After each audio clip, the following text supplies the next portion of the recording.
Donc je m'adresse même au BCPST2, si possible, après avoir fait le cours sur le développement embryonnaire. Vous pourrez constater qu'il y a des erreurs dans la façon dont Canguilhem cite les expériences de développement embryonnaire, en particulier lorsqu'il cite le centre organisateur de Spemann, hein, donc on trouve ici au-dessus de la lèvre dorsale du blastopore. Il dit que c'est la zone de la bouche primitive, donc c'est deux erreurs. Et il n'y a pas de bouche primitive, elle apparaît très tardivement, c'est seulement une fois que l'embryon a éclos que la bouche va apparaître et qu'à ce moment-là on a affaire à un tétard, donc il n'y a pas de bouche primitive, il y a une bouche ou il n'y a pas de bouche. Et surtout, l'endroit n'est pas la bouche, puisqu'on se trouve chez un vertébré, on est chez un deutérostomien, et donc cette partie est celle qui donnera l'anus. Donc là, il y a un contresens complet. Il a dû mal lire, j'imagine.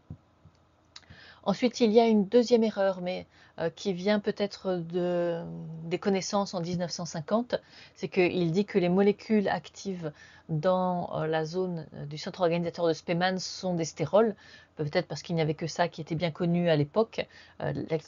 Les stérols qu'il cite étant isolés en 1931, c'est quelque chose qui devait être bien connu. Non, en fait, ce n'est pas du tout le cas. Ce sont des protéines qui sont libérées. Donc c'est pour ça que je suis assez étonnée qu'il cite une expérience où il dit qu'on peut faire perdre l'activité du centre organisateur par chauffage. Ils n'ont pas dû chauffer beaucoup. Ou alors c'est qu'il y a transcription après, que oui, ils ont détruit les protéines sur le moment, mais qu'il y a eu transcription et traduction ensuite.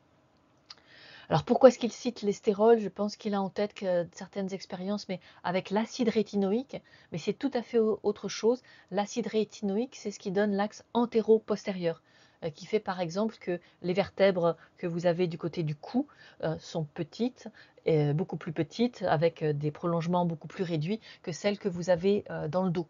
Donc c'est pas du tout ça, hein. L'acide rétinoïque n'intervient pas du tout dans le phénomène qu'il décrit d'apparition du tube neural, de neurulation. C'est tout à fait postérieur. Donc là, il y a quelque chose qui ne va pas. Et puis, il cite la théorie des feuillets, donc j'espère que vous aurez reconnu les feuillets embryonnaires. Et donc, il cite le fait qu'à l'époque, on avait fait tous ces marquages permettant d'identifier ectoderme, endoderme et mésoderme. Merci.